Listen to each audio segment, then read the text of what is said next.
Hello everybody and welcome to episode 57 of Inking Out Loud.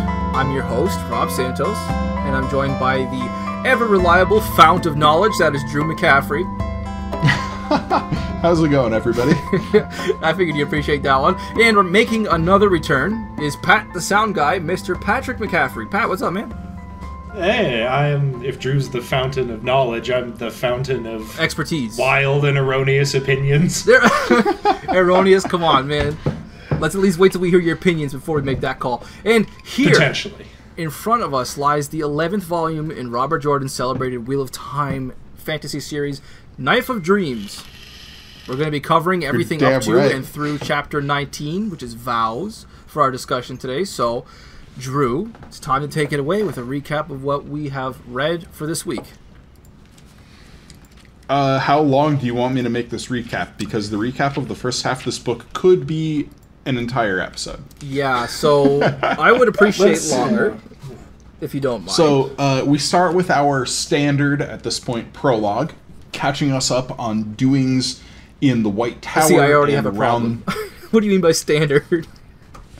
This is what on the audiobook. It was almost 4 hours long, this prologue. I was like, what bullshit? It's a little shorter than the Crossroads of Twilight prologue, I believe. This one is only 95 pages. No way it was shorter than Crossroads of Twilight prologue. Really? Crossroads of Twilight was 100 pages. This one is 95. Hey, Crossroads of Twilight all blends together. Okay, sorry, continue. Anyway, but I want to talk about, like, when I say the standard, I'm saying, like, what Robert Jordan does with his prologues. So we're already getting into style before we go to the synopsis. Continue. I'm a little buzzed from the episode we just recorded. He's catching us up on the doings away from our main characters. He's aligning the timeline from the events of the previous books up to where we are now. And it starts off with Galad, who has learned that Eamon Valda raped more gays. He shows up, challenges Valda to a trial under the light, i.e. a duel to the death. He kills Eamon Valda and becomes the Lord Captain Commander of the Children of the Light, which is a spectacular scene. And other scenes in the prologue, we have some catch-up at the White Tower, both with the Black Ajah hunters and the doings of the Ajah heads. We have Galena and the Aiel, which is fun. I have more to talk about there later. Surath finding out that Rodel Ituralda, who we also get a scene from in this prologue, has set off a series of raids across Taraban in an attempt to lure the Shanshin into a trap. Surath and General Galgan in Ebu Dar learn this news and appear to be planning to fall into the trap. Surath also meets with Semiraj and finds out that the Empress of Shanshan is dead, along with all the rest of her children other than Tuan and most of the Imperial court. There is absolute chaos, and as Semiraj says, let the Lord of Chaos rule. Meanwhile, Perrin is still hunting for Fail, trying to figure out how to free her. He makes a deal with Tylee Kirgan, one of the Shanshan banner generals in the area. We go from there to Matt, where his group of Aes Sedai and refugees are fleeing from Ebu Dar with Val and Luca's traveling circus, and Matt gives Tuan a horse, which is fun, and more importantly, figures out what Aludra wants with a bell founder, and we find out how somebody has invented cannons. Yeah, and then he takes her to a bar, and clearly nothing happens there. And then we go to Elaine, where she is trying to kind of wrangle the disparate forces under her kind of liege in Camelin as they're under siege. And she gets a few new supporters. And I think from there we pretty much just go to Rand. And nothing really happens with Rand. Nothing really happens with Rand. Nothing really happens. And nothing really happens with Matt. There's like a couple of... I think there's a couple of Trollocs that show up or something. Yeah, and nothing really happens with Matt. Definitely not one very specific thing that I want to talk about that happens from Matt's point of view. We find out that Moiraine is alive. Yeah. Oh, no, that didn't happen. Day. That definitely didn't happen. That's me right here. That's 14-year-old Rob doing a dance around the kitchen table when he found that out for the first time. Hell yeah, and they're going to go rescue Moiraine. This only took us like 5 minutes to go through that synopsis. Yeah. But let's talk about style to start with, and I want to bring up this prologue. Yeah. To start. Okay. With what I had said, we have come to understand that the way Robert Jordan treats prologues is, other than the first book, where he treats a prologue as a true prologue. Mm-hmm.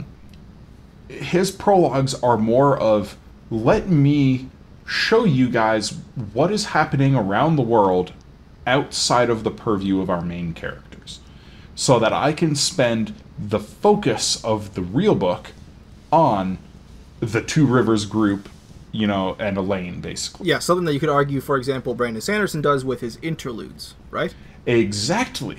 Right. And another thing they both have in common is they provide a little bit of foreshadowing, or maybe not foreshadowing, but context for events that are going to come. Oh, there's some definite foreshadowing in this prologue I want to talk about. Oh, yeah.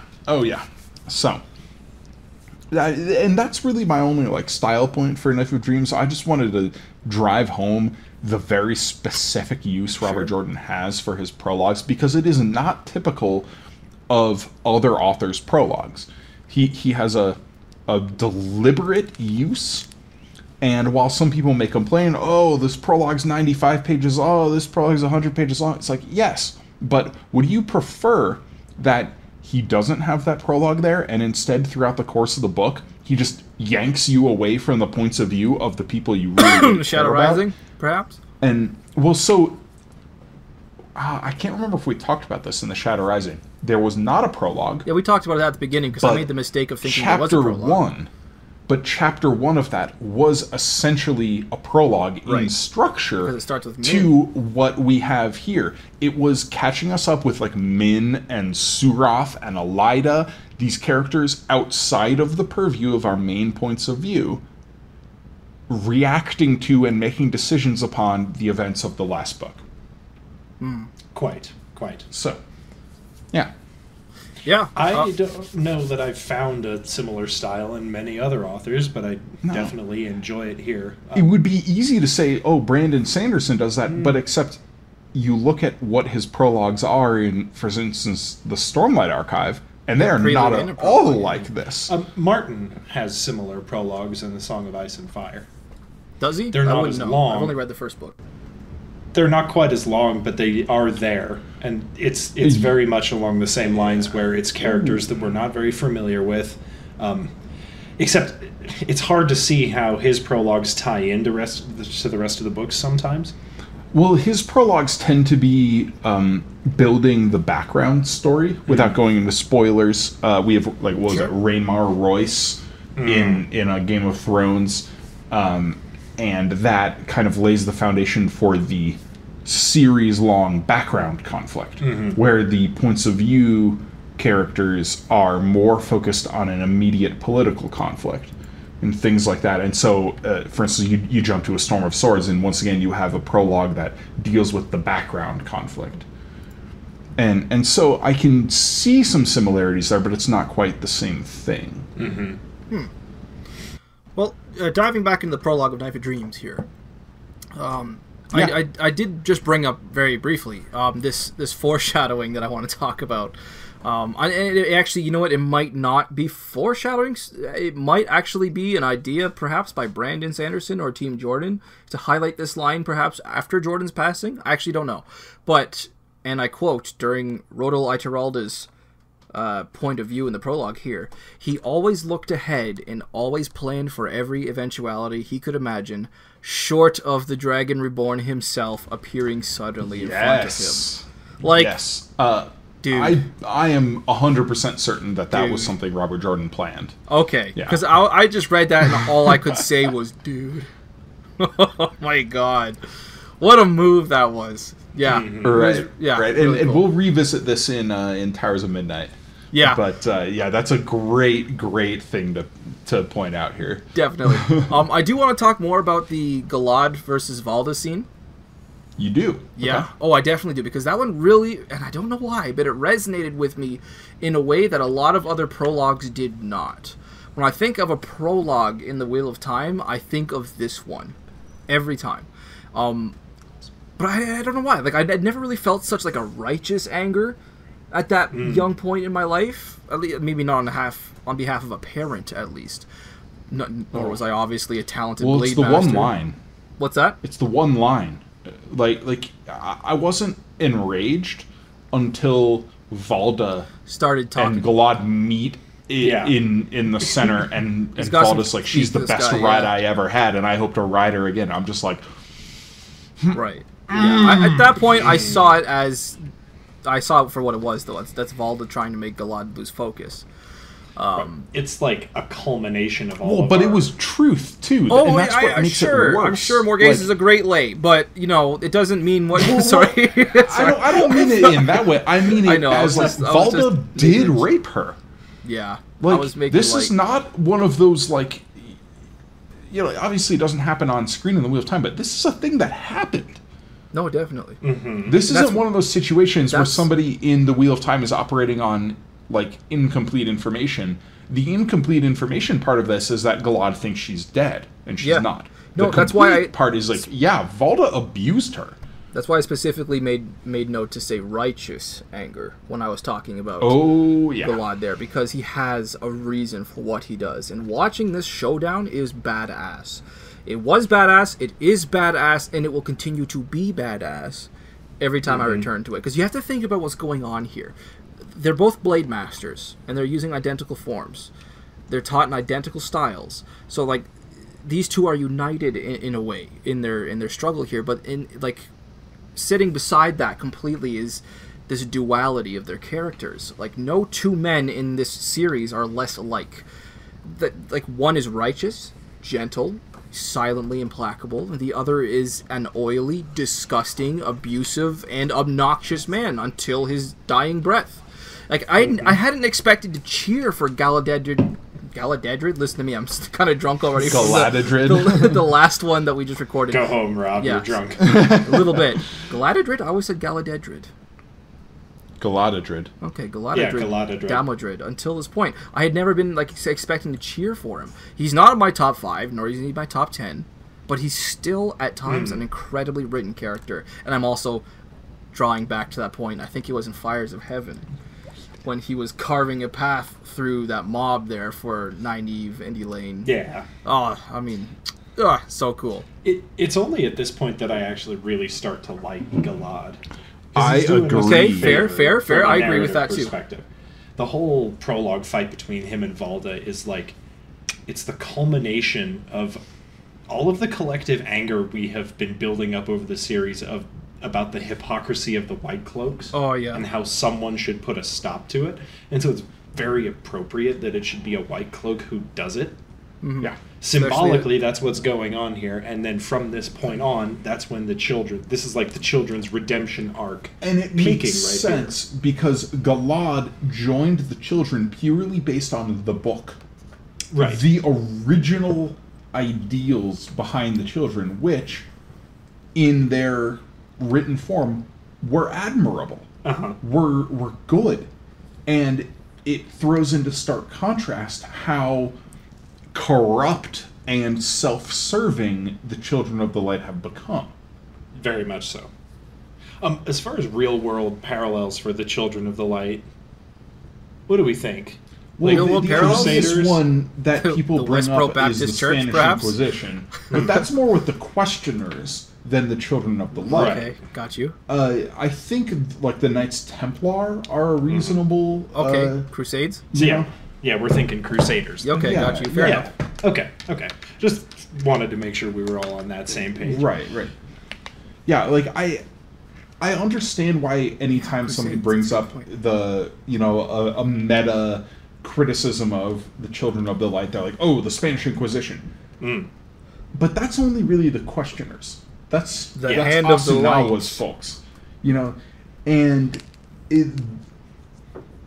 the core, the bulk of the organization, especially as we see it, under Pedro Niall's purview, is like that's more of a a holy calling to war rather than this like accusatory Salem witch hunt kind of thing. Yes.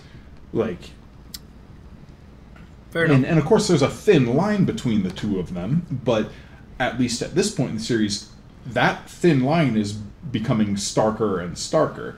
And it's, driven home when Asunawa tries to assume control over the situation, and he's like, no, we're not doing this. Down, tell me who you're accusing, and we'll handle it. Yeah. And Valda's like, F off. No.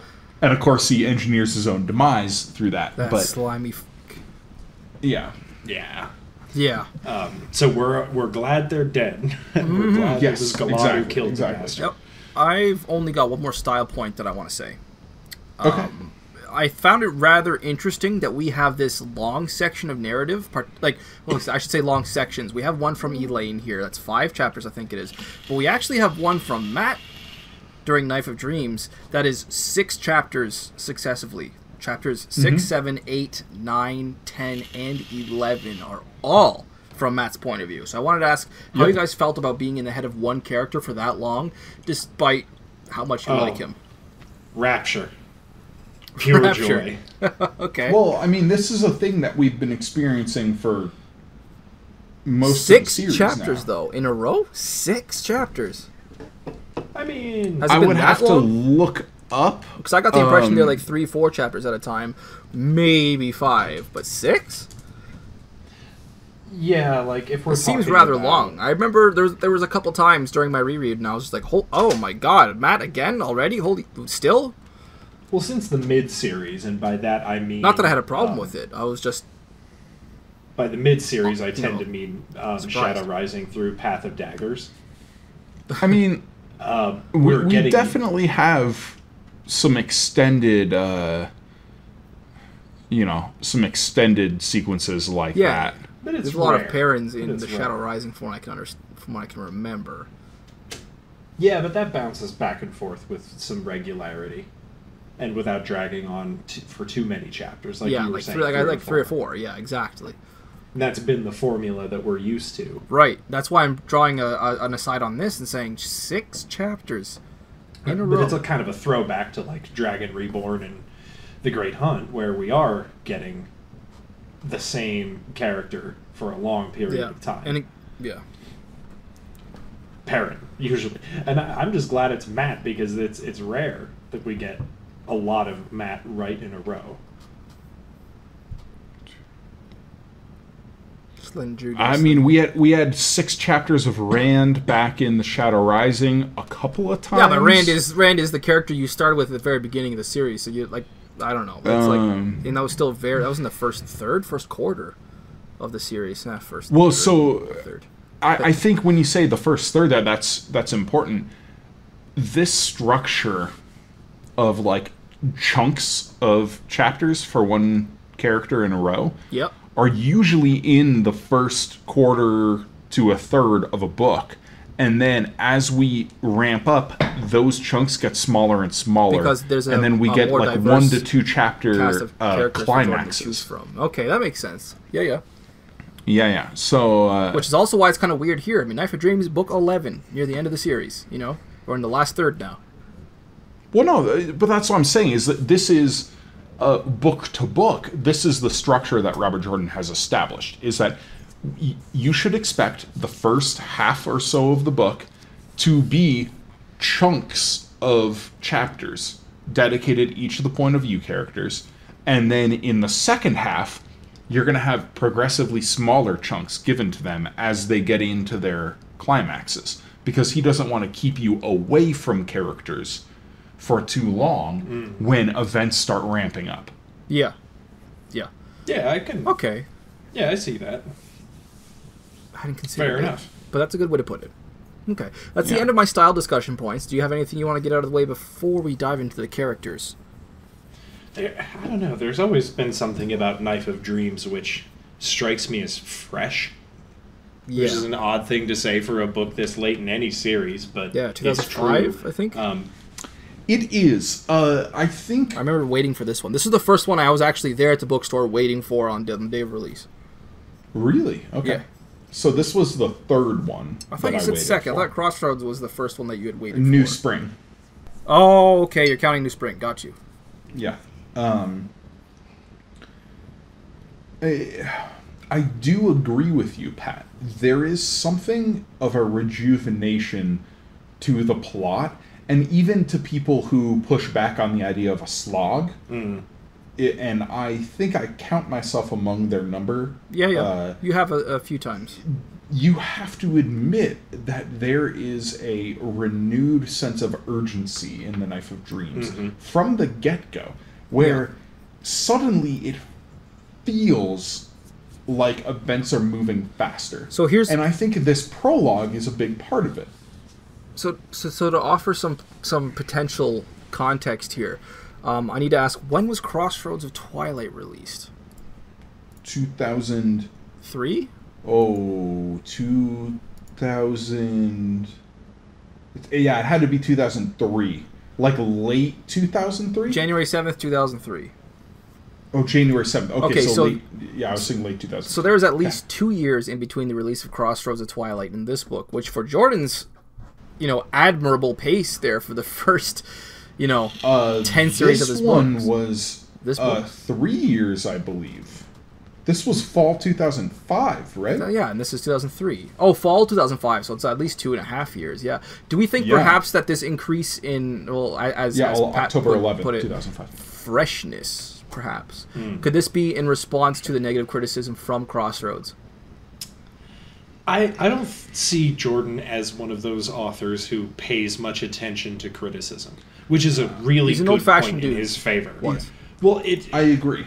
There's a long discussion that could be had here about that, but I think it's always best to just write what you want to write, and if people like it, good, and if they don't, well, you're not kowtowing to people. Sure. You're not making a product, you're making a piece of art. And art can be enjoyable to different people for different reasons. I think you briefly talked about that on our Kane episodes as well, Pat.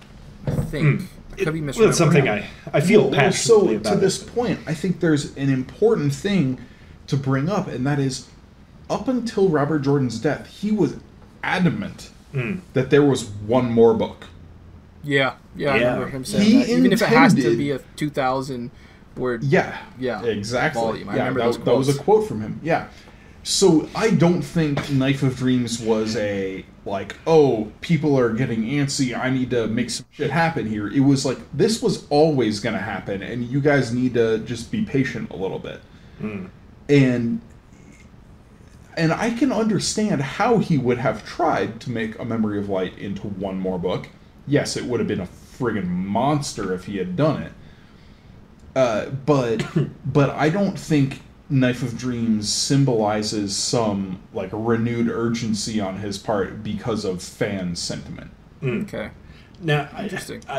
To the point about this is the last book that Jordan wrote, and like you just said, he's making there's one more book, but this book doesn't feel like that at all because it continues to widen things. Does it? No, yes, in my opinion. I think this is something we'll have to discuss more in carries part momentum 2. more than it widens, I would argue. I think this is something we have to talk about more in part 2. Okay, fair enough. Sure. Because we're still in, just the first 19 chapters. But this is But I would definitely put that in your pocket because that's an important discussion to have. I also did want to draw an entire style discussion in part 2 of this book about how this was the last book that Robert Jordan Oh yeah, we will get there. So are we ready to go into our characters? Yes. Let's do it. Shall we start with Randolph Thor, or should we save the best for last? I don't... We may as well get Rand out of the way early, because at this point in the book, there's not much to talk about as far as quantity, there's not a lot of it, but quality... Oh. Well, the scenes around Rand are great, but they don't pertain much to his character. In the series. He's really a vessel for the plot and Lews Therin at this point. Yeah, he's of the book. the real interesting things about his character. I'm glad that you brought that up. Interesting, because that's what I wrote down as my first style point here. There's so much interesting around Rand. The attack on Algarin's manor is something that, okay, I know, 8 to 12 years off. What? Sorry? I said, no. It was a noise of approbation. Yes, and this is something I know is years and years off from coming to our own screens. Hello, Amazon Prime Video. But I cannot wait to see this. Oh boy, 40-year-old Rob is going to be having a field day with this one. All right? First off, I didn't even realize that Olivia was there. Oh, yeah. Oh, rip, Shadow Spawn. Oh my god. Between Logain, Olivia, and Rand himself, I mean, those Trollocs didn't stand a chance. I know Cadsuane was there, but I mean, compared to those previous three, like, she barely even registers on the scale of what happened to those Trollocs there. Right. Now, this is a great scene, and I've always loved it, but it kind of ruins a lot of subsequent scenes for me, because this is the one power unleashed on a battlefield in real scale.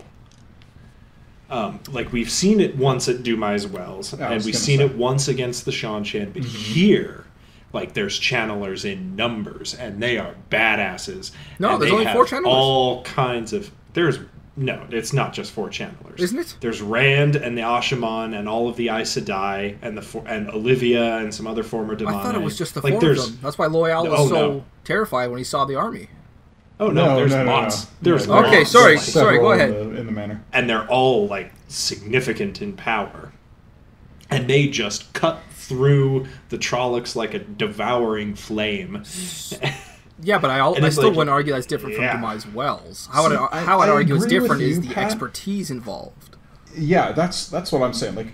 Like we've seen this on scale before. There were 200 Ashaman at Dumai's Wells. Right. There were 50 Ashaman at the difference, in Altara. The difference I'm going to draw here is that this is scientific.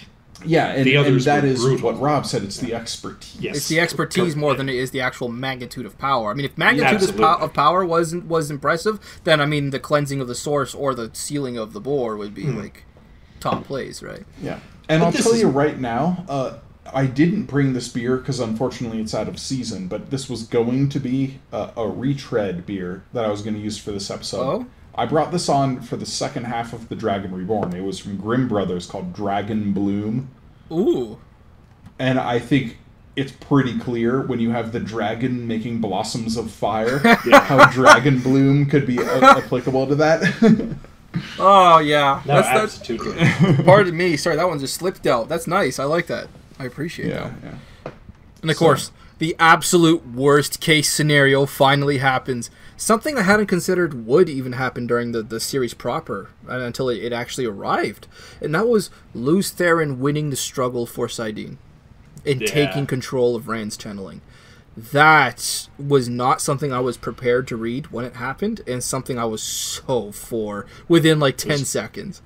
Very chilling. And I want to say, given our knowledge now, having finished, especially the Gathering Storm, so obviously Gathering Storm spoilers here, the fact that this isn't Lews Therin, it's Rand, but it's insane Rand. Mm-hmm.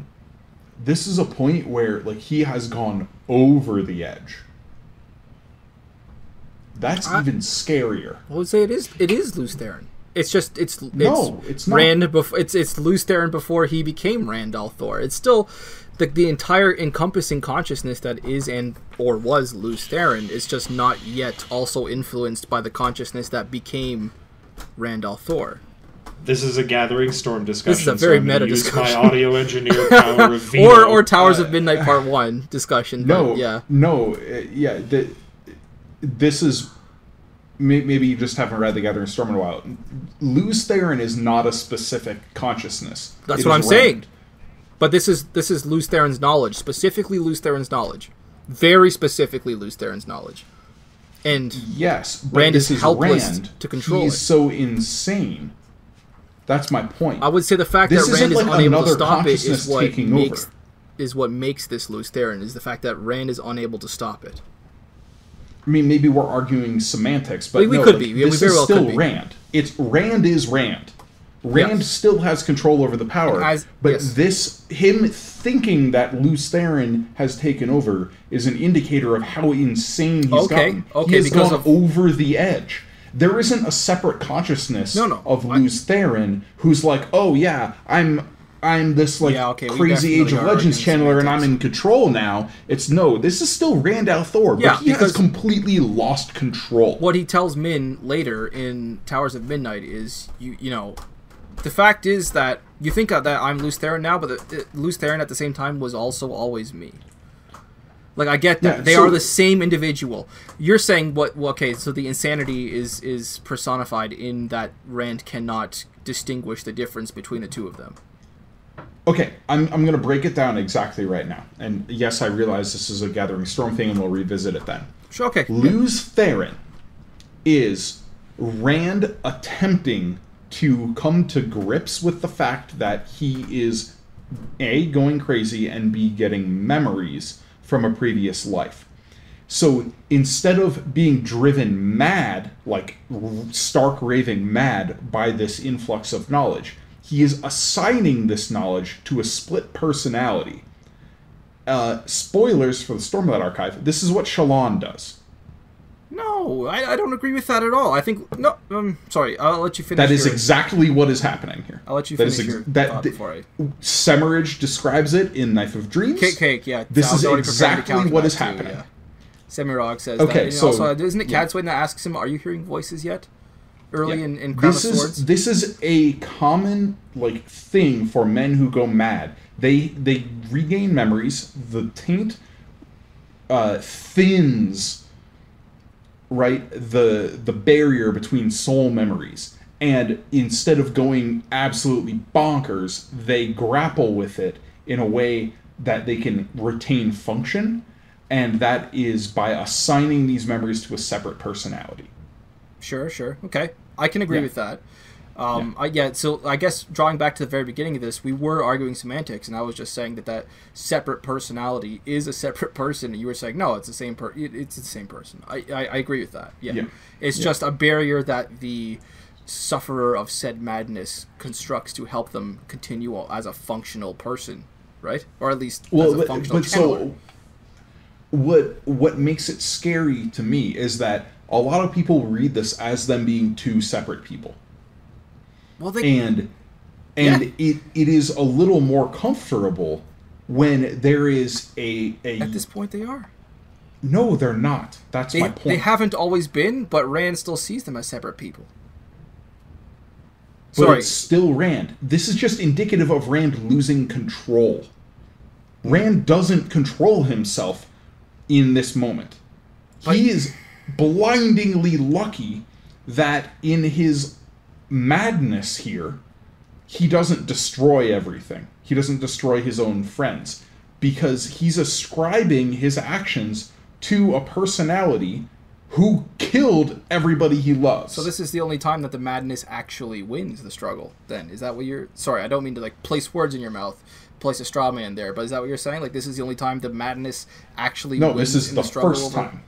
The first time. Okay. We'll get to this more in the next. Interesting. Okay. That does cover everything I wanted to talk about concerning Rand al'Thor, though. Should we move on to somebody else, a little more prominent, say Perrin. Matt? Let's do Perrin. Perrin? Okay. Let's do Perrin. My points on Perrin are only one in number. Okay. Okay, so I'll start then. And it's a quote that I'll elaborate on. I'm a man who wants his wife back, and I'll deal with the Dark One to get her. Yep. Very good. And then it continues on, he would do whatever it took to get Fael free. I can't. Perrin will never be a truly redeemable character in my eyes. He's not in my top 5, nor in my top 10. He's probably... Because of this line? Yeah, because of this line in a large part. He's probably 20th on the list. Maybe 25th. And I know somewhere Jared is he may or may not be sensing a disturbance in the Force, but there it is. I'm saying it right now. Fuck Perrin. Imagine what Fael would say if she could hear those words. She'd be flattered. She would be... Well... No. But, she would be flattered, and as her Yes, nature is you're so right. twisting As and a turning. Saldaean, She she'd would be be very flattered, and cross she'd at be the equally same time. hurt in her pride or in her honor. Yeah, that's... Yeah. But, yeah, I think these early chapters of Perrin, I wanted to point out specifically, are still the Perrin of Crossroads of Twilight. Yep. He's being a little more decisive. But it's still tedious. Tedious. That's a good way to put it. You know, there are some cool things that happen. I mean, we start seeing like the bubble of evils around him. Crunch, the one, crunch, yeah, the one crunch. dude who like pours beetles out of himself and deflates. Yeah. That was a disturbing one. I also particularly loved in this section, not just with Perrin but with Matt as well, how we get prophecies of the dragon that are not about the dragon. Yes. Yes. We don't get any of those again until Towers of Midnight, which also happen to be about Perrin. Right? Well, those aren't prophecies of the dragon, though. Oh, no, that's right. Those are prophecies of the shadow. Dark prophecy. Correct. Yeah. These are These are prophecies the of the only two dragon? prophecies we know of that are from the Korathon or the Essenian cycle. Okay, from the Shanchan. Got you. Yeah, that are like ostensibly about the rise of the Dragon Reborn that are not about Rand. Mm-hmm. When the wolf, you're talking about the one that states when the Wolf King wields the hammer, thus on the end date Yep. or the final So- day is known. When the fox So that's makes from. Oh No, yeah. go ahead. Okay. So I want to get to the Matt one in a little bit because it's one of my favorite. But this one particularly, you know, with the wolf, the with Wolf King and the hammer. The hammer, yeah, got you. Okay. Yeah. Yep. This is the very first time we have had a prophecy from the prophecies of the dragon, Okay. whether it's the Korathon cycle or the Essenian cycle, about someone other than Rand. And that's, I think that's really important. It just goes to show Is how. it though? Is it though? He It who is. follows draws out after. That's about Narishma. Hold on, what did Oh, I I just mean that you could make a case for that, He who but that draws and is, follows after? What but did I that just say? starts with into the heart he thrusts his sword. You know, it's still talking about Rand there. say? Okay, but Narishma has been mentioned in the prophecies at this point. Yeah, he's been mentioned, but that was Indirectly, still though. about Rand. Indirectly. That was, you know, into The the Wolf heart. King is directly into the heart he mentioned. thrusts his sword. Into the heart to hold their hearts. Yes. You know, like that hand can grasp passage that is full still blade at the about very end after Narishma. still about Rand. Yeah. And that's in relation to Rand. It's saying like Rand is doing this to hold the Terran nobles Yeah. to him. So the distinction You is know, what the prophecy's subject is. Like, Exactly. clearly exactly. the subject of the prophecy in this case is the Wolf King is Perrin. Yeah, there's nothing about Rand in this. And then there's nothing about Rand in the Matt one that we'll talk about in a couple of minutes here. Yeah. Yeah. And I will say it was also fun just like seeing Perrin interacting with the Shanchan, especially Ty Fun Lee, and a little I like surreal, her. perhaps? Yeah. In Crossroads of Twilight and Winter's Heart, and then especially in Knife of Dreams, we see the lines blurring because up to this point, the Shanchan have been pretty hard enemies, except for like Aeginin, and even then, she's still like antagonistic. But here we start seeing those lines blur, where the Shanchan are, or some of the Shanchan are working with our heroes. I don't know, it's fun to see. Because we also get in this segment, and maybe this is a good segue into Matt's stuff, the Tuatha On, and how they're all traveling to Ebu Dar because Shanchan held lands are ordered. There is peace there. You know, and Matt tells him, he's like, you know, that peace comes with a price, and they're like, we don't really care, that doesn't affect us. It's a price we can still pay. They're Tuatha On. Yeah. Is there a less threatening people? Yeah, they're like, if some of our girls still channel, we'll send them to Tarvalon. Are there? Is there? Yeah. Exactly. We'll still send them to the White Tower, but Yeah, but they're like, no, like they're like oaths. That doesn't mean anything to they us. just needed to know how to detect We follow the way of the girls leaf. who can channel, Yeah. because the Shanchan have definite ways of detecting girls who can channel. It's still a little hypocritical of the Tuatha. Oh, it totally preach is. That's yeah, the whole Way of the Leaf is an extraordinarily flawed system. Yes. But well, yeah. and that they would view Shanshan lands as a more accurate representation of their belief system, or a place where their belief system can flourish. I think it makes sense as a place where their belief system can flourish, because it is a heavily policed state. And with the Tuatha An, they don't break laws. Right. Well, no more than anyone else. Less than anyone Significantly else. less than most everyone else. Yeah. That's like their whole most ideology. of what laws are built around is violence in one way or another, whether interpersonal or to property or whatever, and they don't do that. So to them, they're like, this is a utopia. Which is ironic because, again, policing, you say. Policing is the use of force. And they are ostensibly against the use of force. Well, but to them, there is no force applied because they just don't break the law. Because nobody breaks the law, or you're cast out. The reason I say it's hypocritical is because the other people in the lands that they're living in do, and the weight of the law is coming down. But that's not hypocritical for them, because they're well aware that everybody else uses violence. They hope that they'll stop, but they're aware of it, and they're not living in some way that denies that it happens. They're aware of it, and they're like, it would be immoral for us to work against that. They know that Trollocs are violent, but they're not going to deny their morality to fight against them, which is a problem, but it's not a problem I don't think it's hypocritical at all. In fact, I think they're very hard against hypocrisy. To live at peace in lands that were conquered by the sword, explicitly. I mean, to them, it's not hypocritical, because they're aware of that. They want to live in an insular society. So you're because hypocritical to one is not hypocritical to another, based on. But if I understand you correctly, it's from their perspective, to know that the violence was done was not the same thing as to condone the acts of violence. And to know that violence could happen again is not to partake in violence against it. They are the beneficiaries. And so that is their justification for they're like, we do our own thing. We would love it if you would come in and join us, but we're not going to fight you. Yeah, but because so long that would be against our own morality. So long as we remain completely pure, we will eventually spread. Yeah. Which is a deeply problematic morality. Well, sure. But so. But I think we should move into Matt here, because this is kind of the these Matt chapters are so freaking good. So good. They might be some of the funniest Matt chapters. I'm going to say it right now. Matt in Knife of Dreams is the best Matt in the entire series. Yes.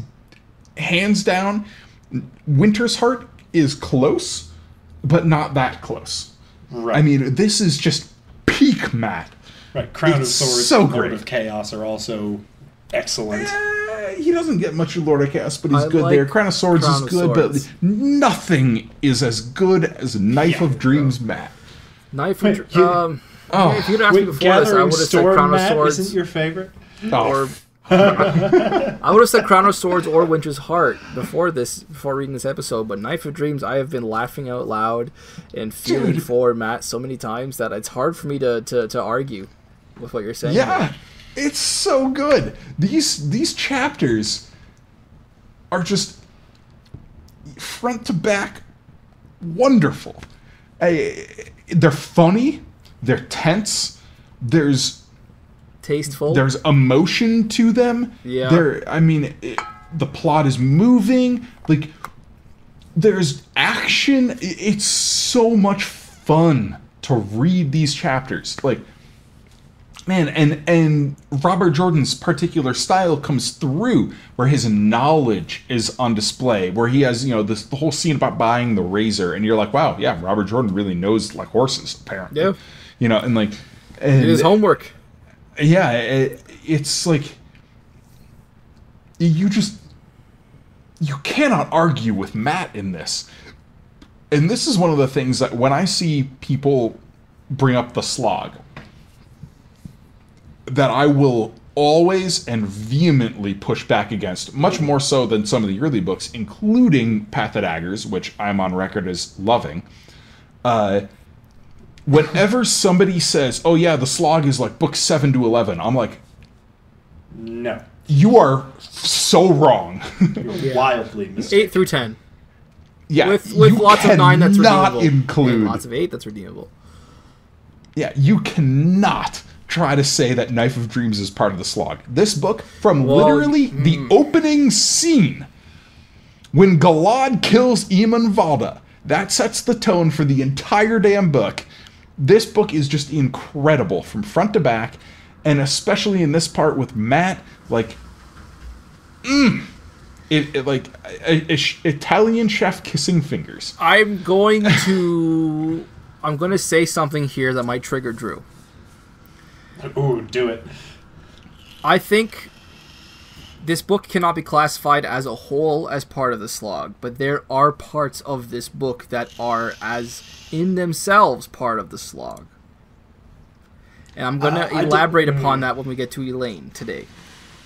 Oh, well, I mean, isn't Elaine just always a trial, and so is right? Not that I think Drew is making the possible mistake of considering the slog as being identified to very specific books, and rather than very specific plot lines that subsist throughout certain books. Okay, go ahead. I'm going to push back on that for one thing, because people do assign the slog to books, right? Because there's no other. Oh, okay, and two, they could just say characters. That's true. That's true. And two, the Elaine chapters in this part of the book are not bad.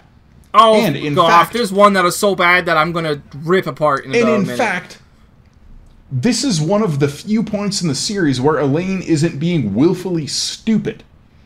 I mean, and I can't even say that for the second half of this book. Wait, what? What are you talking about?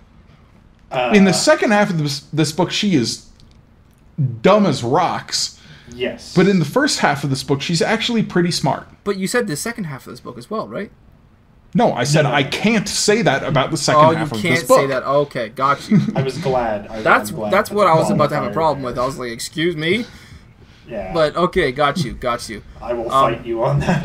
I heard no, it's one of her worst moments in the entire up on series. That one, too. She gets, like, thousands of people killed. Yeah.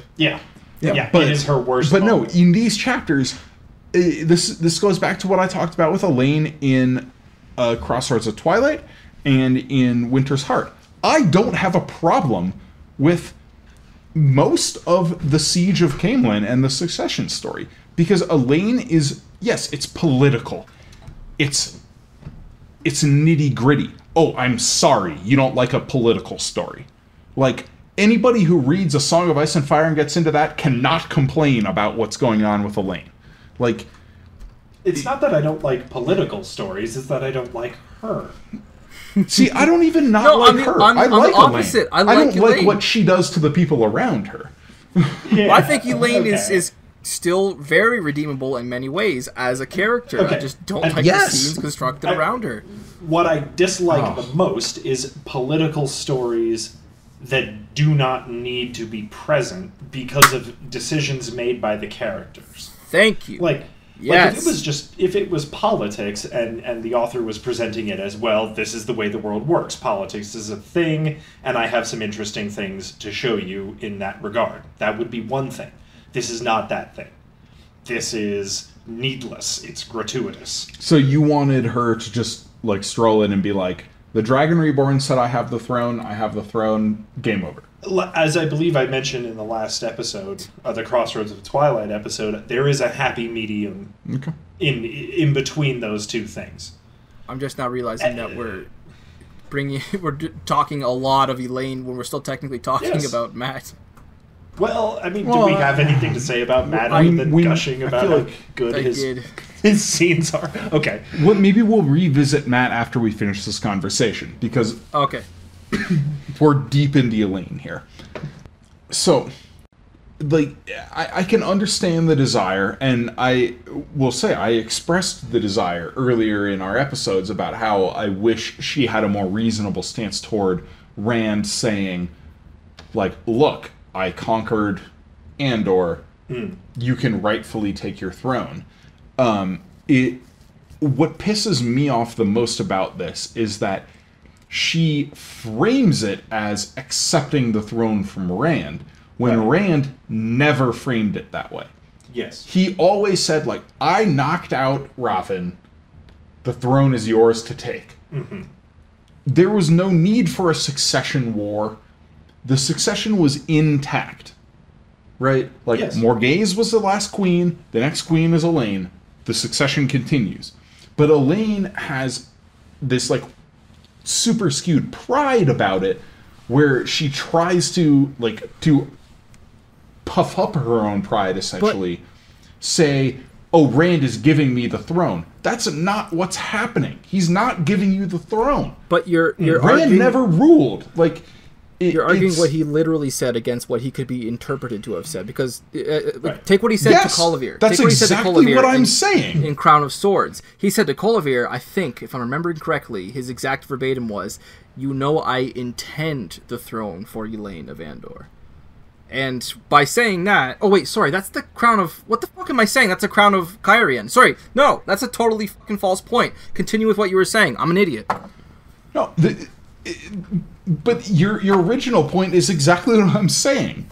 Rand never said, I have the throne, I'm giving it to Elaine. Are you sure he never said that? Because he talked about that with a lot of people. Yes. Okay. Yes. No. So he couldn't have even Rand possibly never phrased it in a claimed way to that could rule be Andor. interpreted as... He never, ever claimed to rule Andor. Not openly. I would agree with that. But you're saying he never... Period. Not openly, not privately. Rand never claimed to rule Andor. From the moment he knocked out Ravin, I'm not saying it was he did. always, the Calm throne down. is Elaine's. I'm not saying But he you did. just said that. Okay. No, okay. I'm saying could he have phrased it in a way... Not saying that he owned it or that he had any rights to it. All that he still said could have is the throne is mistakenly been Elaine's. interpreted as saying that. Listen, Rand never said, I'm giving the throne to Elaine. He said the throne is Elaine's. Elaine decided to twist those words into Rand is giving me the throne. Yeah. And I won't accept it from him. Well, they never actually They talked never about talked. it. Yeah, like... Or did But it get this lost is in Elaine's translation, pride. perhaps? They never talked about it. That's my point. They never. This is like, would it have been Elaine's lost in pride. This is translation? my fucking point. Does it have to be mutually exclusive? Is it one or the other?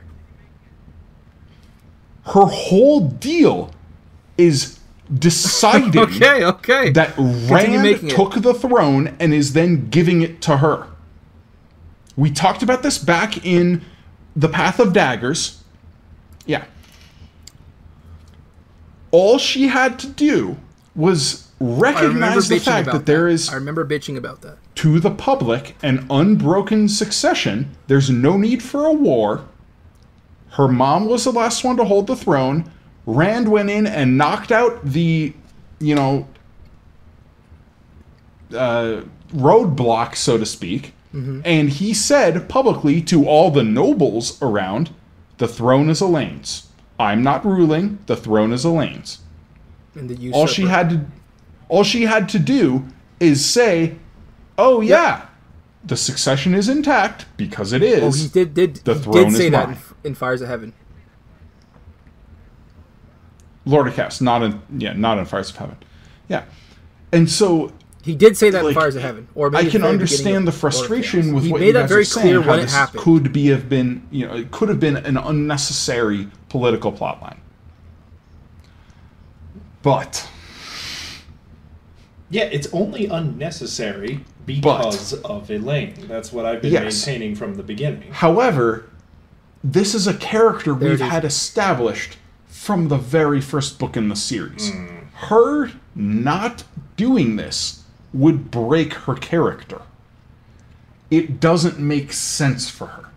And one of Robert Jordan's strongest things in this series was the characters and the consistency in the characters and how they retain their prejudices and their personalities, and they only change when those changes are earned. Okay, in the spirit of fairness and in this conversation, I'm going to step up and actually offer a defense for Elaine. Okay. In a very under-talked about scene, her natural tendencies that you're talking about, Drew, are exacerbated by Demandred. She's in the world of dreams, and he, like, makes this illusion of the throne room. Uh-huh. Like, with the dragon throne and everything, like, on high.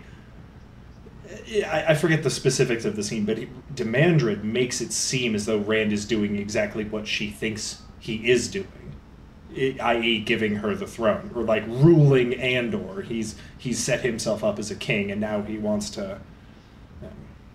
It's part of the brilliance of the Forsaken.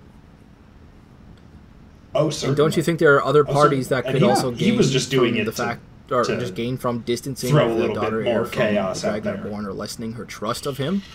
Like, I bitched a lot about Elaine. I bitched a lot about Elaine, and I still have a lot to bitch about Elaine going forward. Trust me.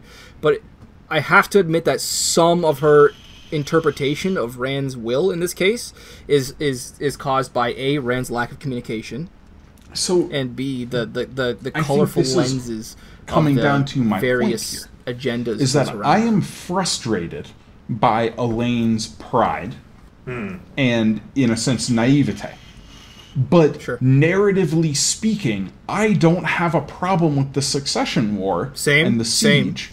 And thus, everything Elaine is doing here, because she's being mostly smart about it thus far, because it makes sense for her character.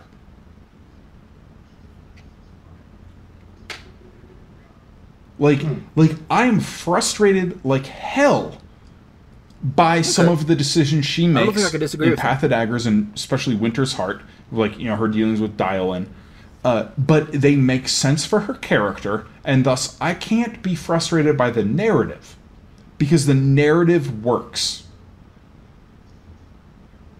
Like, I'm taking a very, like, authorial perspective on this. Robert Jordan could not have written this whole sequence out without dramatically changing who Elaine was and how she acts in situations. I don't disagree in any particular. With the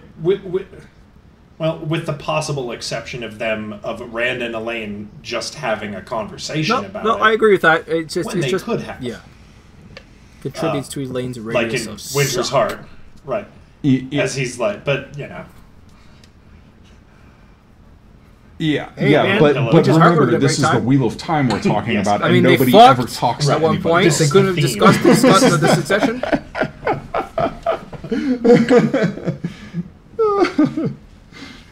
Yeah. Which is why it justifies the narrative, as Drew is saying, right? Because nobody ever really talks about anything. That's how we get the conflict. Okay, yeah, let's rewind to Matt, because I can level with you on that front, definitely. I still have a couple of things about Matt that I want to say before we go in. Yeah, okay. So this is something I mentioned at the very, very beginning of this episode, but I said big moment in the series, huge moment. Moiraine is alive. Matt and company are going to go get her back. I'm envious of you, because I wrote down, excuse me, recollect not being surprised at all. Dancing a happy dance around the kitchen table. I read this for the first time. I'm not going to just go... I don't remember if that was what happened or not, but I was not. Oh, because Drew ruined it for you? Surprised. That's all that I can say. You were already reading them by the time that this book came out. Already reading what? Knife of Dreams. Yes. Damn. I didn't ruin that for you. Following on the heels of that, though. Yeah. I'll say this, though. Drawing a comparison between 14-year-old me and current me. I'll tell you what, growing up sucks. And you know why? Yeah, there's a lot of bills and shit. But growing up also includes this ability to view things from another perspective. For most of us, at least. And in this case, I'm referring to Tom Maryland. And how heartbreaking it is to consider how many times he must have brought that letter out to read in Matt's presence. You imbecile. Just desperately hoping that the younger man would ask about it. I never considered that until this read. Like, how many times Tom would have been there in that position? Like, I'm going to take it out again. I'm going to take it out again. And he's just hoping. If I were Tom, I would have maybe not even reading it because he knows the words already off by heart, hoping that Matt's going to ask about it, and he doesn't. It's just like, oh, Tom Merrill. Yeah. Time to take. Time to take a more direct would you? Stance here. Don't want to fuck with Destiny, man.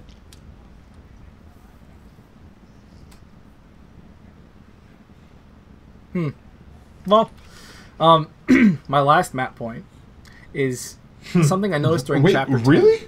And I wrote down in all caps. How did I not get these references to the snakes and foxes? Yeah. Yeah. Yeah, I didn't. I swear to God. Tuon says to Matt. She says, if you sleep on the old Hobbs Hill under a full moon, then snakes will give you true answers to 3 questions. Or that foxes steal people's skins and take the nourishment from food so you can starve to death while eating your fill. Those were amazing. I don't know how. Never picked up on that before. And I wrote down, again, in all caps, how? Like... Oh, man. That's incredible. I guess I threw my brain out the window every single time I came up to those scenes. But wow. Well, on the like esoteric topic with Matt, this time I came around to it. One of my favorite moments in this whole book is when Noel, just like in the middle of their little domestic scene, is like, "Oh, I remembered," and breaks out one of Robert Jordan's best, absolute best, like prophetic couplets. This is up there with the end, the epigraph at the end of Crossroads of Twilight, with the the fourth age ascribed to the Dragon Reborn. That's about the Ashaman. Anyway, this one is fortune rides like the sun on high, with the fox that makes the ravens fly. Luck his soul, the lightning his eye. He snatches the moons from out of the sky. I love that. It's so good. It ties back to Matt's ring with the fox surrounded by the moons, chasing 2 ravens into the sky. Like, everything about this is just beautiful. Yep. The fox. The couplet itself, man, talk about like just ironclad. Traces back to the Shanti ironclad rhythm and rhyme in there. Like, his meter was on fleek. Oh yeah. Nice. I will never ever use that term, but yes. Sorry, I had to throw that in there because I realized I was talking about something very esoteric. So. Oh yeah. Shakespeare would be proud. Thank you. Of that one. Thank you. So no, he would be proud of Robert Jordan, not proud of you. Oh man. Could have let a boy dream. Actually, I don't know. I Shakespeare would probably be proud of whoever came up with the term fleek or on fleek, because that's a very Shakespeare thing to do. Is it? But oh yeah, dude, he made up so many words. What making up a word would make him respect somebody else for making up a word? Watch this in Dig-a-Bomb. Hey Shakespeare, where's my fucking shout out?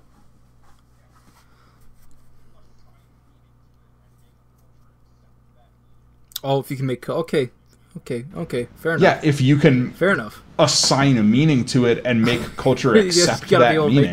Yeah, noise. Shakespeare would be way down with that. Go ahead. That was his jam.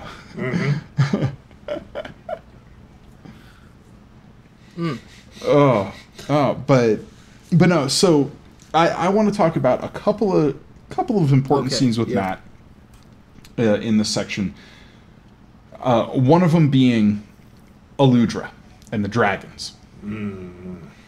And tying back to style a little bit here, how Matt falls asleep that night, and he says for many nights going forward, dreaming about the night flowers blooming, but blooming in the midst of ranks of pikemen and horse, and how he has this premonition of the destruction that cannons and gunpowder are going to have going forward. That description there is once again anybody who says Robert Jordan I apologize, Pat. Has bad prose. No. Yeah. Like You're wrong. I want to see that on the front of the Robert Jordan book. You are wrong. That guy can write a damn sentence. And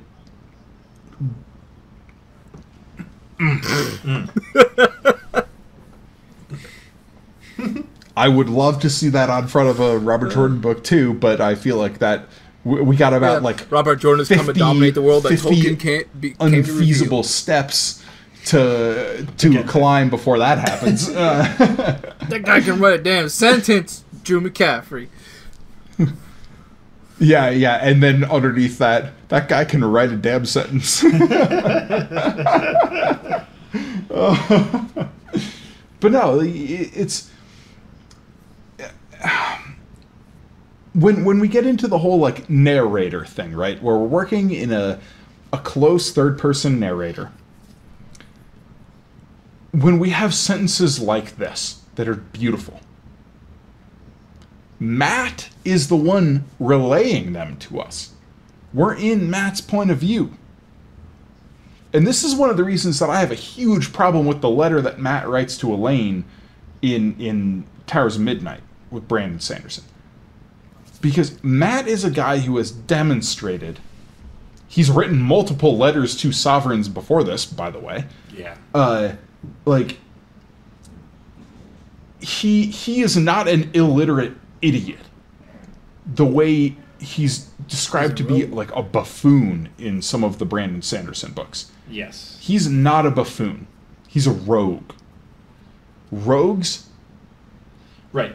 Like, sophistication is the difference. Matt actually has some sophistication. It might be inherited sophistication from the memories, but it exists.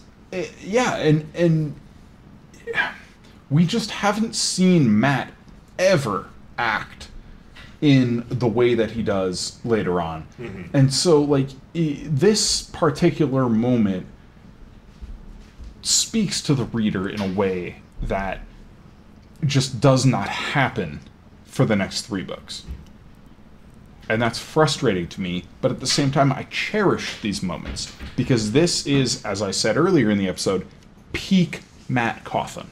This is him at his best. I may be tempted to agree with that as well. Mm-hmm. I couldn't agree more. I may still argue Crown of Swords, but Knife of Dreams, best Matt or book, Winter's Heart. Crown of Swords is really good.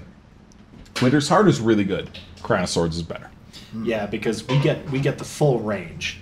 We get Matt the Gambler and Matt we're the gonna General. We're gonna see the Onion in this book as This book might as well be called Peeling the Onion. Yeah. Could you imagine? Yeah, the peeling of onions. Man.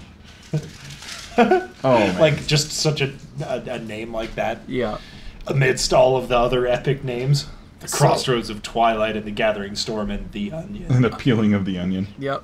I feel like I should put this disclaimer here and say now that my miscellaneous thoughts and my lore thoughts are actually longer than I think any other Wheel of Time episode has had before this.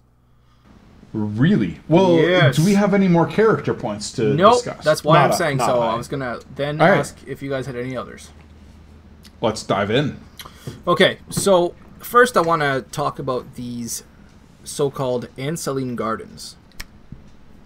I always wanted to know... Okay. I mean, I always do want to know more about the Age of Legends and these tidbits from the Forsaken. These are, like, scrumptious. These are awesome. You want to talk about places that I'd want to go and travel to in this fantasy world? I want to go and I want to hang at the Anceline Gardens for, like, a month. And I also kind of want to visit... the site that would eventually become Sheol Ghul in the future. Because for those who aren't already aware, Sheol Ghul... The tropical island. It was a tropical island paradise during the Age of Legends. I would find the spot where the boar was eventually going to be drilled, and I'd take a big steamy dump on Shaitan's future point of entry. Although, wouldn't that be like thousands of feet high? Though, wasn't it in the Column Dawn that was like really, really, really high up in the sky where the boar was technically bored? I don't know. Of course, the land changes. There, the land changes in between. I mean, Drew, you are like a mile higher than sea level than I am right now. Yeah, that's a good point. Actually, let's see here. Moradin, he tells the other Forsaken that Rand is to be left alive, and that the other two Taviran are the ones who are supposed to be killed. So, in other words, exactly the same orders that we've had standing since literally the prologue of Book 2. That's kind of what I had as a problem going into this. And I wrote down, this is why I would be a terrible Forsaken. Not because like I'm too kind-hearted or too honest. I mean, come on. Pat, especially Pat, can level with me here. Taking over the world with godlike powers, does it get any more metal than that? It does not. It does not, right? Well... Whoa. Hold on, Are you Pat, implying I am not metal?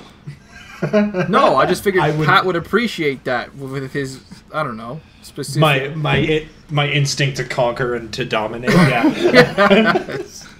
I wrote, no, the reason I would be a shitty Forsaken is because I would be the one at the back of the table, like, just piping up with a stupid quip every 2 or 3 minutes, and then Moradin would just lose his shit and balefire me. Like, I cannot help myself. They would have killed you.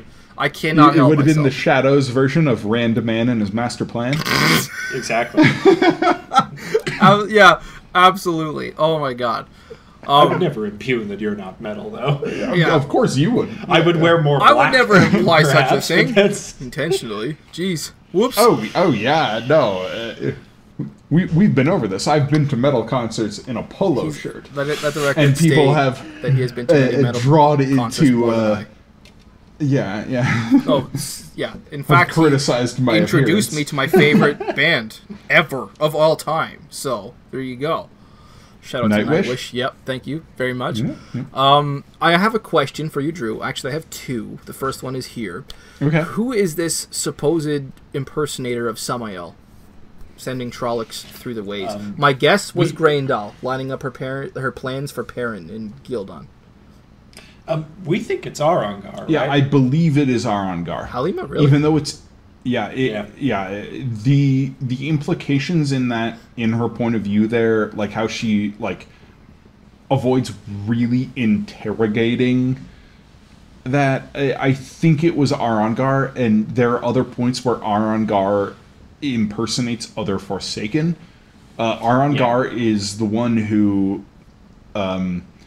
so there's a scene in Winter's Heart with Slayer. Okay.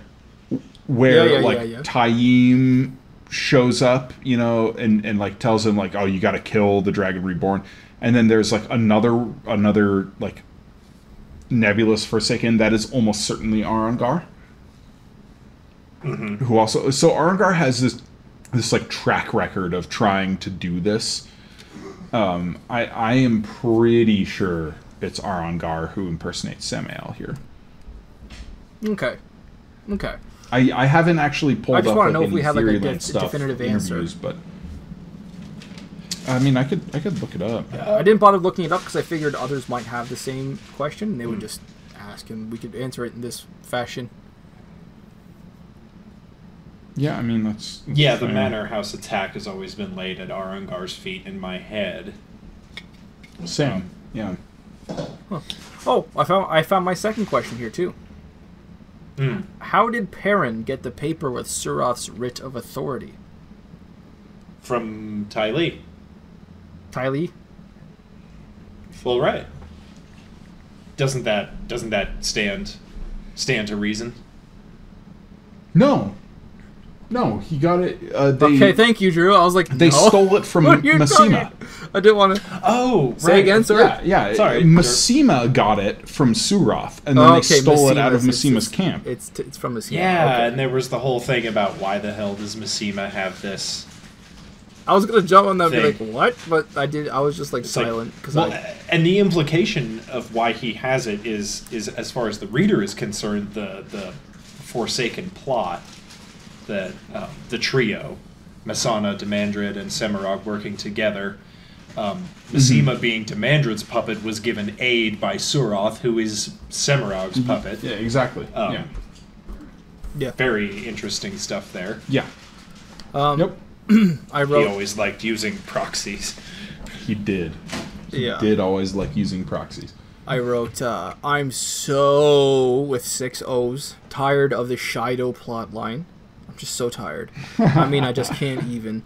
I wrote, Die Galena, die Savannah, just die. Thurava, Therill, Mira, Roland, Aravine, just do all of us Reavers a favor. So I'll tell you right now. A favor and die already. My 3 least favorite characters in all of the Wheel of Time are, in no specific order, Galena, Savannah, and Thurava. Damn! Okay, I was just really hoping to God you were not about to say Roland, because I would have had a huge problem with that.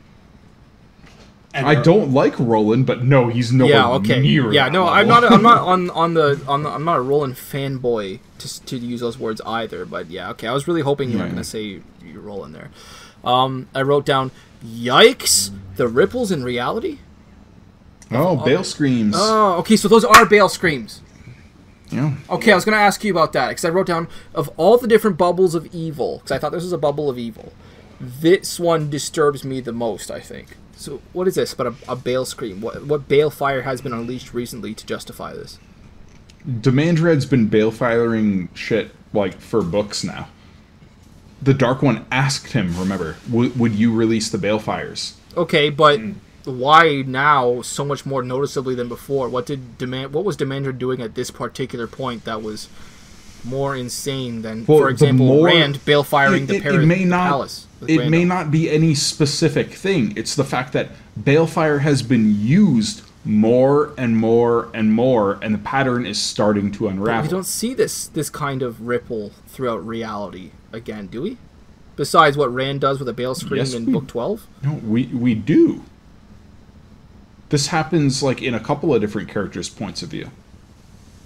Does it? Who else? Oh, I don't remember specific characters, but this happens where there. I know it happened in Book 12 in the immediate area around Grandal's palace. And then there are multiple points of view where there's like a ripple like this, and then it changes to another character's point of view, and there's a ripple like this. Oh. That is exactly what is happening. Is Demandred, specifically Demandred, has been using balefire at the Dark One's orders, and the more he uses it, the more damage occurs in the pattern. And then when Rand goes nuts, the pattern is already damaged to such a point that it is a huge, strain on the fabric of existence. Okay. Yeah. All right. I wrote down, I hadn't realized that one set of dice stopped spinning in Matt's head when he made the deal with Eludra.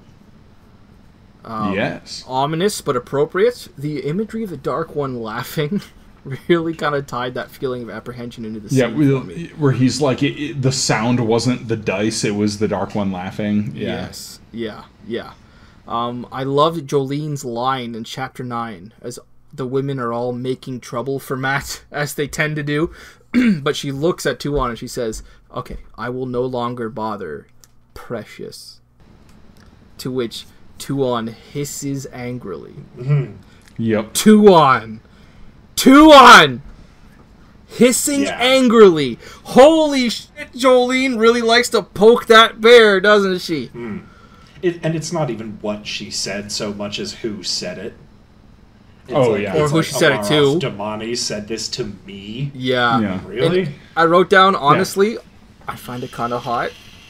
And I wrote also down, sorry everyone, once again you're being ungracefully reminded that I am a young single man in his late 20s. And perhaps some of you are now realizing why I am a young single man in his late 20s. It's a moot point, I thought it was because you got together once every week to talk about books for 2 hours. That may have like a big majorative part of it.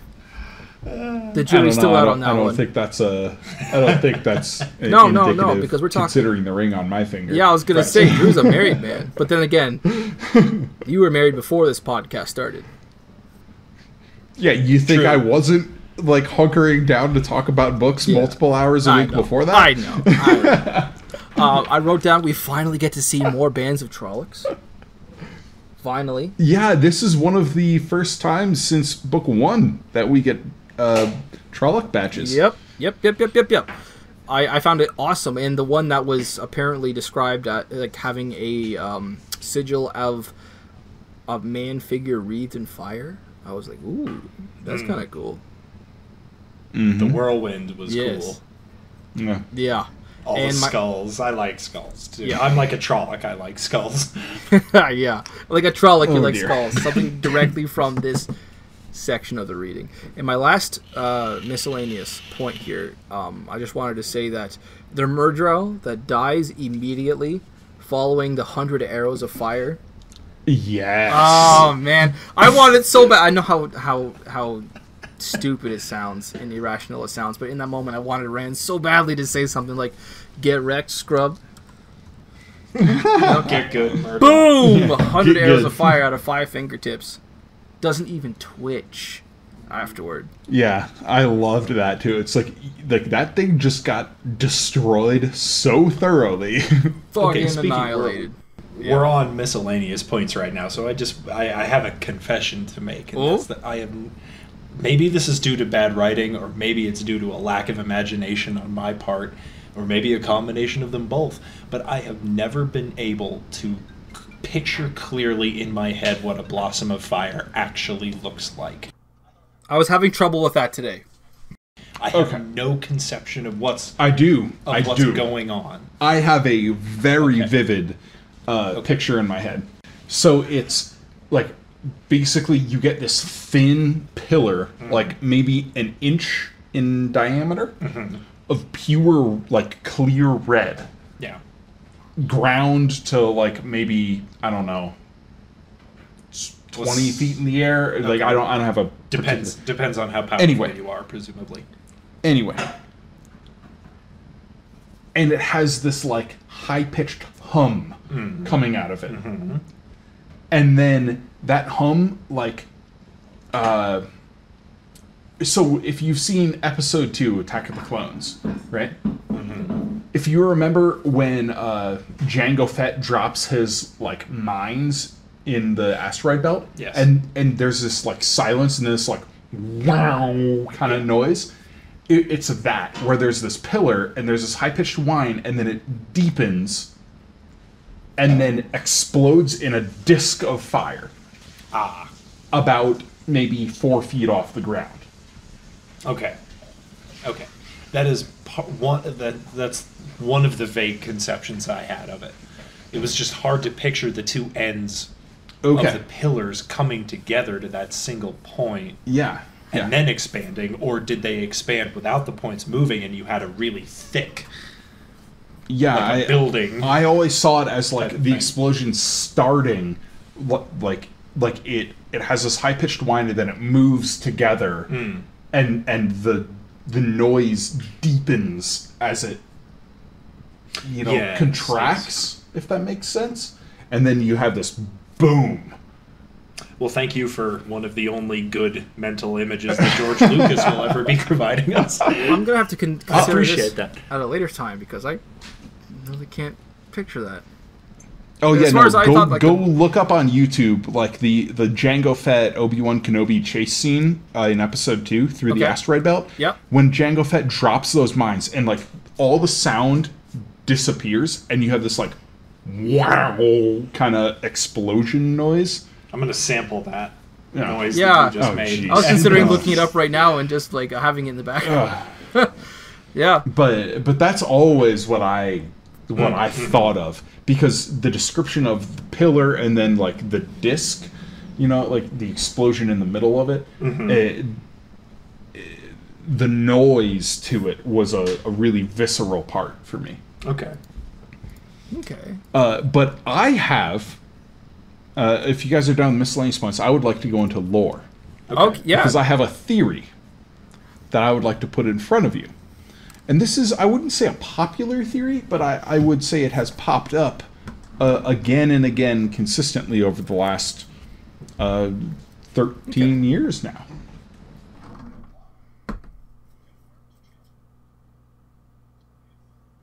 Galad can learn to channel.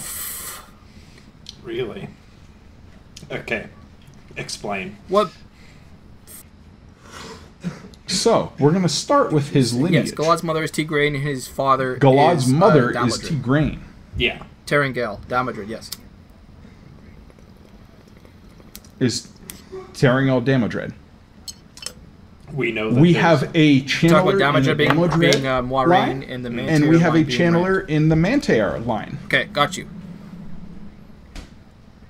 Yep.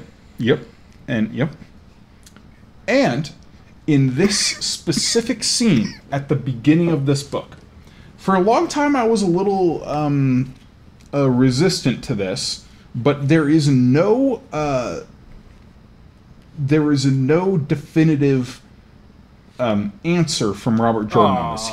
He pretty hard That was rathoed my next question. when he was asked. But there is a description. There is a description when Galad is ready to fight. And he does the oneness. And obviously the oneness is not a channeling thing. Yeah. But it is a threshold to embracing, useful tool, or seizing the power. Seizing the power. His description is so much more vivid. He says he could hear flies buzzing 10 feet away as though they were at his ear. Nope. No, it's not. That's not a oneness thing. That's a one power thing. Land Mandragora That's a doing the heightened exact same senses. thing to 2 grasshoppers in the second half of A Crown of Swords. He sliced 2 grasshoppers out of the air, and he is not a channeler. Sure. What's to say that Galad wasn't using that? That's concentration and reflexes. That's not hearing. Yeah, he could that's just a hear oneness. flies buzzing 10 feet away as though they were at his ear.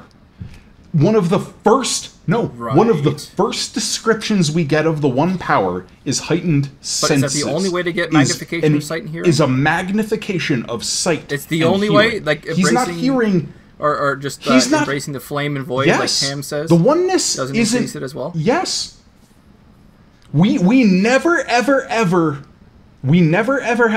It's a concentration technique.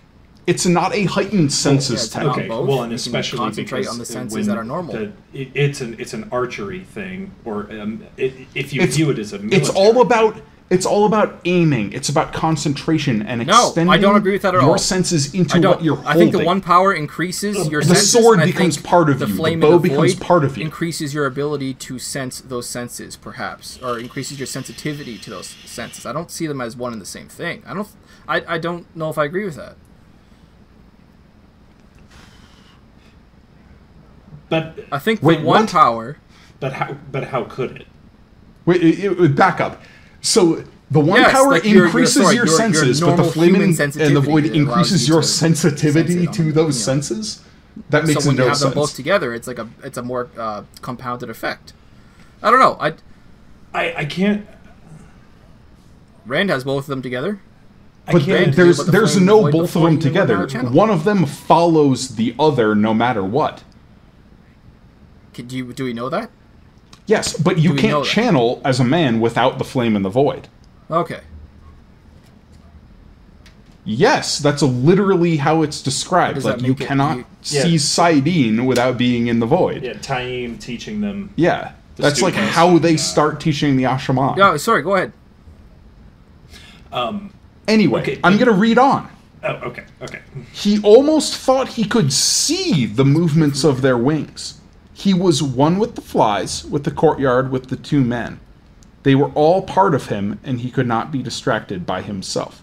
So the oneness, every time we have a description of the oneness before this, it's being one with what you are holding. It's one with your sword. The sword is part of your body. It's one with the bow and the arrow. Now we have Galad being one with things dozens of feet away from him. What? No. He's not one with the grasshoppers. He just has such good reflexes that he can knock them out when he's concentrating. I don't know. Sorry. I'm being a We're not pedantic in right Rand's now. point Sorry, of view. go ahead. We don't Finish know your what point. he's doing there. Exactly. And so, yeah, and I'm fucking cutting that down because what we do know points out that what Galad is doing here is different from the normal oneness. And we have the evidence of channeling genes in both sides of his lineage. Okay, the Robert most Jordan. convincing thing to Yeah, me see, that's what I was exactly going with right here. so far is that you said Robert Jordan Raffoed this. And okay, I have another love one it. for you guys. Okay. Go ahead. In the original outline,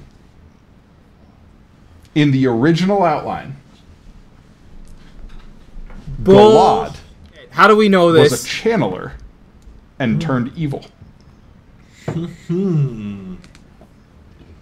Whoa.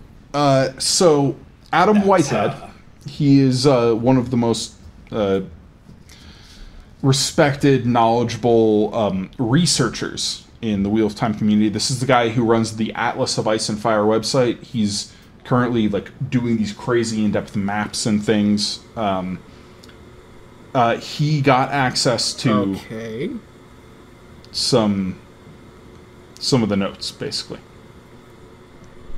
and had a post about the original outline. And so this is his post. You can look this up. This is from Sunday, January 7th in 2018, called "The Genesis of the Wheel of Time" on the Word Zone, which is his blog. And it has a crazy breakdown of all of these insane ideas. I mean, crazy ideas. This is when the main character was Tam Althor, basically. He was an old man who had come back from war and then found out he was the the prophesied chosen one. Oh, dang. Yeah. Yeah. That's, it's so cool. So here's the quote. In the original notes, Morgaze was the name of the queen of a remote city-state who was more of a seductress and schemer.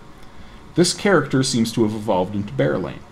Galad and Gawain were still her children, but Elaine, under a different name, Ellen, was the daughter of the Queen of Andor, who was a different character altogether. In a surprising move, Rhys, who was Rand / Tam, actually slept with Morgaze. This drives the furious Galad into the camp of the Shadow. He then becomes a channeler and one of Rand's main enemies.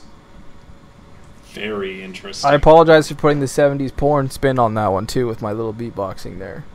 I forgive you this one. So given Robert Jordan's Raffo on that one, Right. I guess right. Galad That's what could have learned to channel.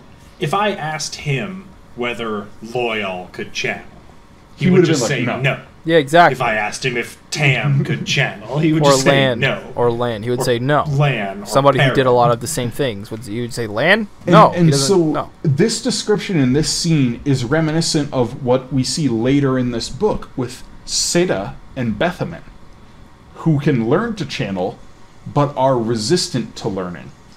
And don't want, like, they have this, like, pseudo-channeling, right? And Tuon, again, it's all about, like, how the Suldam, who aren't actively channeling, but have the capability and are around it, you know?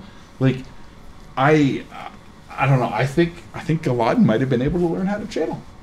That's a very intriguing, very cool possibility. It blew my mind when you brought it up. I don't accept it yet, but I'm not ruling it out. It still could be a thing. Let it percolate around. It took me, I will tell you, it took me like a solid 2 years from when I first heard this theory to be like, maybe this is a possibility. I have nothing. Because when I first heard it, I was like, no, fuck no.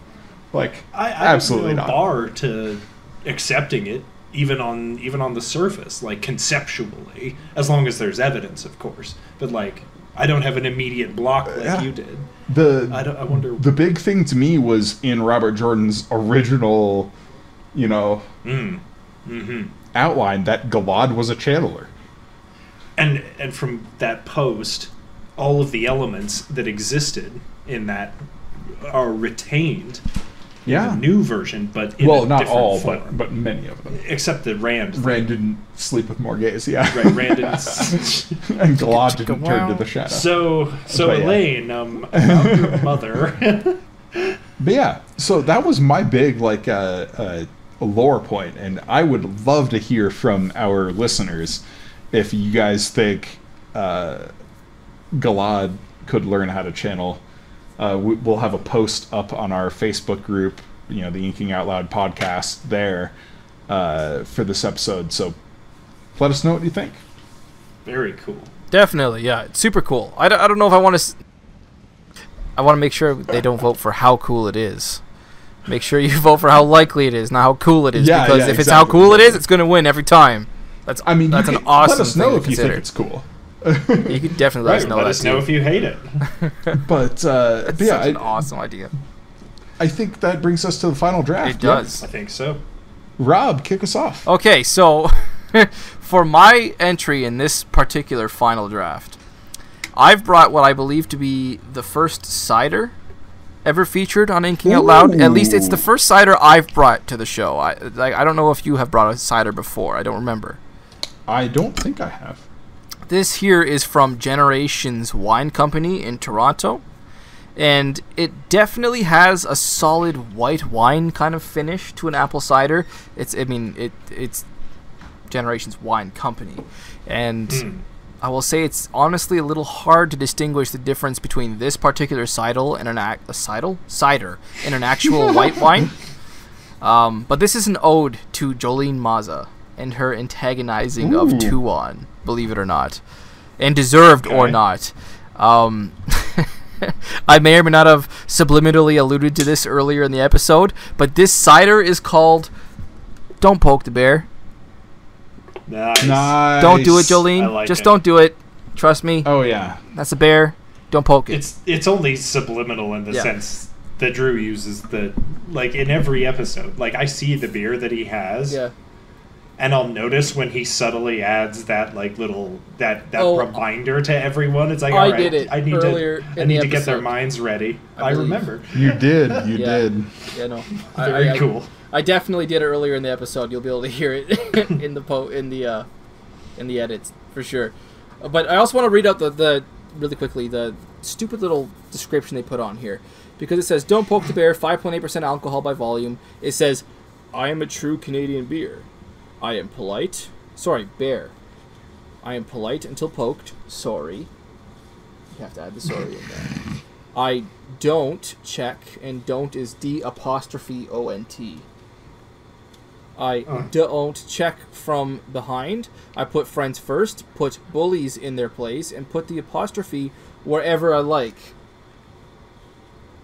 Wow. And I can straightforward and I am straightforward and real in all that I do, just like the pure local apples that roar from this can. So, I was sitting there in the line at the grocery store and I read that and I went, all right, okay, I'm gonna read that one out on the podcast. It was witty. I appreciate it.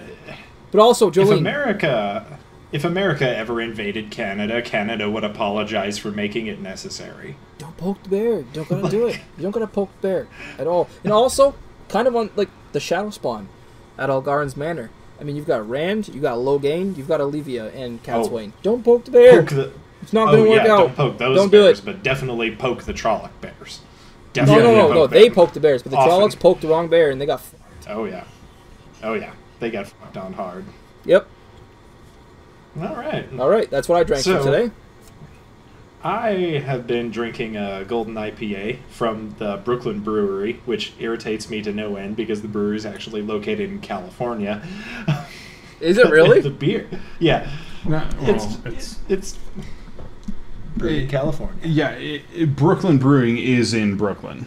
They have expanded greatly, and they have contract brewed out to several places around the U.S. That makes me feel slightly better. Yeah. Thank you for that. It was a nice little 5.5. I generally don't like IPAs, but this one was much more my kind of style. It was very crisp, nice and delicious. Perfect thing for Wheel of Time book, I think. It's just called Defender, which is pretty metal, although not directly related to anything that we were discussing. Drew, what have you? So I have also been drinking an IPA. Another IPA? A hazy IPA. Oh. But it's a hazy IPA brewed with wheat and oats, which is different. It's also brewed with Citra, Mosaic, and El Dorado hops, which I'm going to be honest, like, I get the El Dorado out of it. I don't get a lot of the, like, fruity, citrusy Mosaic and Citra out of it. Like, those, like, oats and, like, wheat in there come through a lot. It's a strange hazy IPA, but it's good. I like it. Anyway, it's not, unfortunately, specific to the first half of this book. Like I said, I was going to do Dragon Bloom, but I couldn't get it because it's not available right now. But it is good for the Wheel of Time. And this is called Mirror Universe. Oh Nice. my god, this is something that would have been perfect for The Great Hunt. Why the hell would you not bring this on for The Great Hunt Part 1? I did not have access to this beer back then. Oh my god. Yeah. What a fucking tie-in for the Wheel of Time. Yeah, Nicely so done. not the best beer I've ever done, but, you know, still pretty good. I do want to point out that the Brooklyn Defender that Pat brought, I just used that for Ballad of Black Tom that we recorded earlier today. And Yes. you will have probably listened to a few weeks ago. If you're a patron. Yeah, that great, brewery for everybody. is located in Brooklyn. They've gotten big enough that they can brew out of other places. Yeah, it's founded by a couple of native New Yorkers. So. Nice. But yeah, do you guys have any more points you want to bring up before we wrap this thing up? As far as Yep, final just thoughts looking- will be saved for Knife of Dreams Part 2. Yep, looking forward to part 2. Okay, so this has been episode 57 57, you nailed it, boy. of Inking Out Loud. Yeah, it's Dang. that has been quite a journey so far, and especially recently. I mean, we've had some. Oh man, how do I even put it? Some like Craziness. yeah, some craziness. But next up, we'll be heading into Knife of Dreams Part 2. We'll be finishing the book, and if you want to get access to that, check us out on Patreon. It's patreon.com/inkingoutloud, where you can get early access to episodes as well as our monthly newsletter. Rob and I write monthly short fiction for you guys. We have episodes on short stories and general, science fiction, fantasy topics. But as always, I am your host, Drew McCaffrey. With me is my co-host, Rob Santos. Yep. And our sound engineer and special guest, Patrick McCaffrey. Thanks for listening, guys. And if you subscribe to Patreon, I won't take my clothes off for you. What an ultimatum there. Thanks for listening to that, and we'll catch you next time. Bye-bye, everybody.